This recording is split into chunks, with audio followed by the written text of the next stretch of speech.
Hello and welcome to part 2 of our gradient descent algorithm tutorials.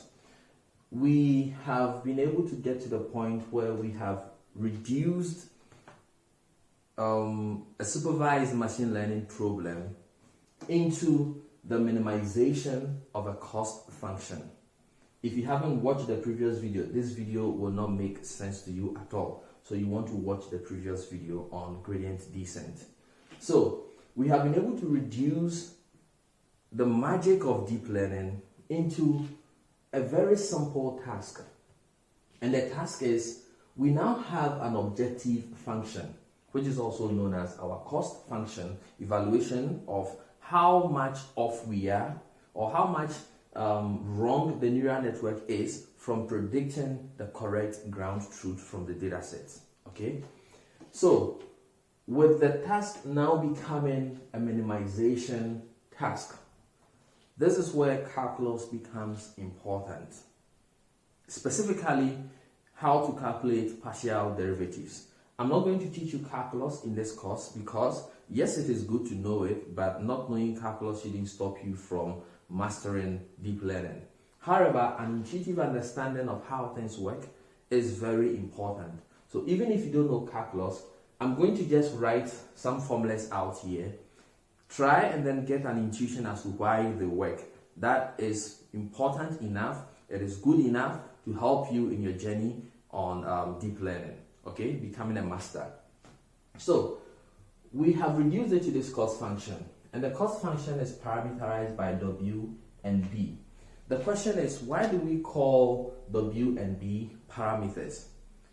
We started off by just doing Z is equal to W theta times a particular training example plus the bias. And we are trying to come up with a ground truth which we know, the truths that we know. Ask yourself, in this evaluation here, which values can you change? The values you can change are the weight and the bias. Because X and Y are values that you have measured in the real world. So you want to be able to change things in such a way that this calculation here plus running Z through an activation function to come up with Y hat becomes very close to Y. And so you want to make small changes to the weight and bias because you started off by initializing them randomly. And so you want an iterative way to gradually make small nudges to W and B in such a way that eventually your neural network will be able to predict Y hats that are as close as the truth or the ground truth as possible. And this is where calculus becomes important. The way we do that with calculus is, so we know X is fixed. Y, which is the ground truth, is also fixed. What we can change is the weight and the bias. And don't forget that when we estimate this, when we perform this calculation, it's going to give us a single number. Okay? It's going to give us a scalar number. And it's going to be a positive number that tells us how wrong the neural network is. Now, the way calculus helps here is calculus is able to tell us how much each of the weight and the bias contributes to the cost. The cost is essentially how wrong the neural network is. So you want to know how much is each of the component of the weight contributing to this loss, because you want to bump the weight and bias in such a way that you can predict as close as possible to the ground truth. And so what you want to do is, you want to know how much is each of the weight component contributing to the final cost that the neural network is incurring. Once you know that cost, you bump that weight component a little by little, iteratively, to the point where it gets to its true value, which actually captures the relationship in your training data. And the way to do that in calculus is, you basically calculate the partial derivative of the cost function with respect to your weight. Okay? So we are going to call this change in weight. And then you also calculate the partial derivative of the cost function with, the partial derivative of the cost function with respect to, let me wipe this. You also want to know how much the bias is contributing to the error. So you want the change in B to be equal to partial derivative of the cost function with respect to B. So this calculus is going to tell you how much each of the weight component is contributing to the error and how much the bias is also contributing to the error. So at this point, what we need to do is we need to iteratively keep updating the weight and the bias up until the point where the contributions to the error will be very minimal, very, very close to zero. And at that point, we say it has converged. So the update rule becomes our weight, we update it such that our weight is equal to the weight minus alpha times the change in W. And then our bias is also equal to bias minus alpha times the change in bias. And from the perceptron tutorial, you remember that the bias, the alpha, which is also known as the learning rate, controls the frequency at which we make changes to our weight and our biases. And I'm going to use a diagram to explain to you why it is important to have a small enough alpha. Okay, so at this point, you can see that our cost function is a quadratic function. In case this is confusing you, this is the same as 1 over 2m, and then I is equal to 1 to m, and then y hat minus y all squared, because this is y hat. Okay, so this is a quadratic curve if we plot it.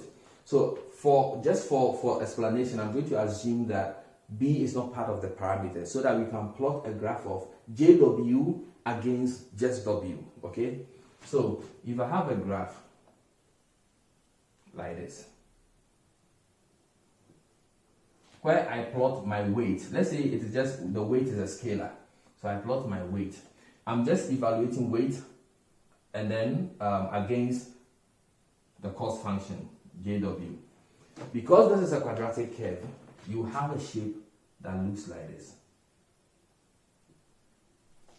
Okay, so you see that some value of W will actually make J increase in this direction, and some values of W will make J fall. And the whole point is you want this point, which is the minimum point of your curve.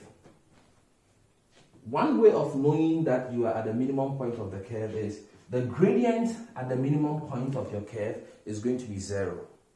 So, in actual sense, if it wasn't for the fact that our weight and the bias vectors can be huge, you could actually solve this by hand by just finding the derivative of this equation and then equating it to 0 and solving manually for values of W and B. But the problem is, in most neural networks, our weight matrices are in the hundreds of thousands or sometimes even millions, and the same applies to the bias. So it becomes impractical and intractable for you to be able to solve it by hand. That is why calculus and a library like NumPy, which does vectorized computation, really comes in handy. So this is the point where we want to find. And the way to find it is we find the gradient of our cost function with respect to W, and then we move a little in the negative direction of the gradient. So we keep nudging it down, down, down. At this point, if the gradient is positive in this direction, we want to move in the negative. So we come down, down, and then because we do it iteratively, and then we do it in little steps, we are guaranteed to get to this point or even as close as possible in any of these directions. Now, the reason why you want to keep your learning rate between 0 and 1 and you want to start with a small learning rate is, if you make huge adjustment, you can start off by actually being here, you make a huge adjustment and you jump to this point, you make another huge adjustment, you jump to this point, you make another huge adjustment, you jump here, you make a huge adjustment. So you see that if your learning rate is so high, you just keep tossing around on your objective curve without actually finding the global minimum.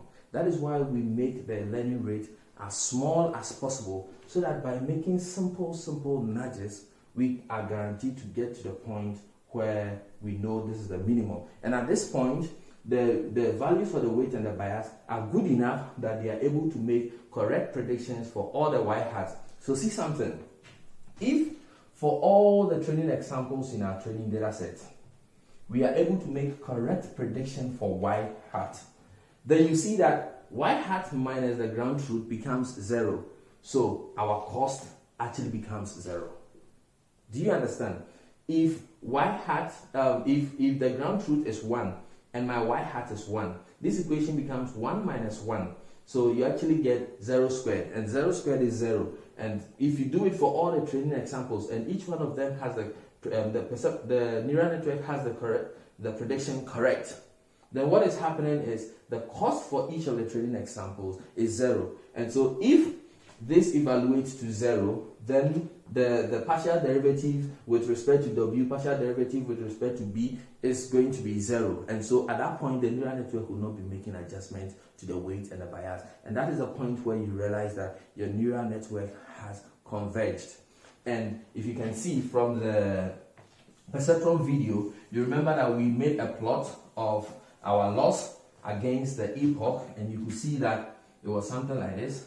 So we have our loss here.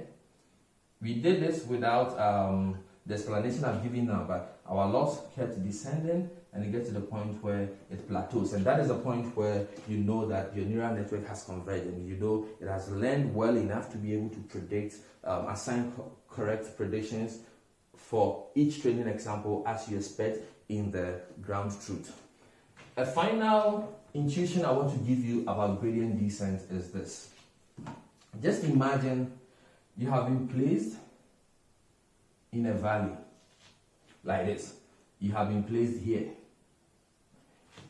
And you've been blindfolded, and we ask you to descend downhill. You have been blindfolded, so you don't have sight. You don't know which direction points downhill. Ask yourself, how will you be able to descend to the low level or the lowest point of this valley without your sight? What you do is, because you have been blindfolded,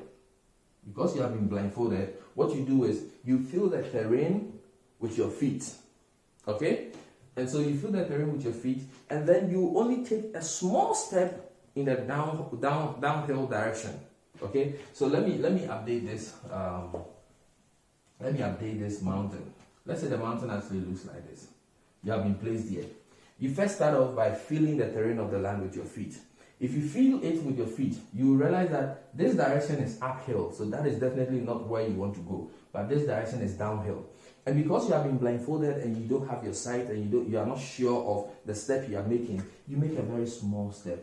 Then you repeat the process. You feel, make step, feel, make step, feel, make step, feel, make step, feel, make step, feel, make step, make step. Now, when you are at the bottom, the global minimum, which is your goal location, what you realize is, if you feel the terrain of the ground, you realize that for a certain consecutive number of times, the terrain wouldn't seem to go up, neither will it seem to go down. Then you know you are at a flat level in this whole problem that you are supposed to solve blindfolded. So being blindfolded is the fact that the neural network starts working on data set knowing absolutely nothing about it. As a matter of fact, the weight and the bias are initialized randomly, so there's no guarantee that the linear transformation and running it through the activation function to capture non-linearity is going to do anything useful. That is how blind the neural networks are. But as it keeps repeating the process, filling the terrain, and this is what calculus helps us to do. And like I said, you don't need to know calculus. You just need this intuition that I've shared with you, and this should be enough. So in the next video, I'm going to implement a very simple and rough gradient descent algorithm with you using just NumPy. Then after that video, I will introduce you to PyTorch, because PyTorch is just like NumPy, but it has two advantages. You can use PyTorch with GPUs so that you get GPU acceleration, so you can crunch in on larger data sets. And PyTorch also has auto differentiation or auto grad. So it helps you to automatically evaluate your gradient so that implementation of gradient descent is going to be very simple for you. This is what makes deep learning what it is. This is the simplest presentation of it. Now, there are customizations and add-ons and all that, but what you really need to understand is this very simple example that I have shared with you, the intuition that I want you to capture. So thank you very much for watching. Don't forget to subscribe, and I'll see you in the next video.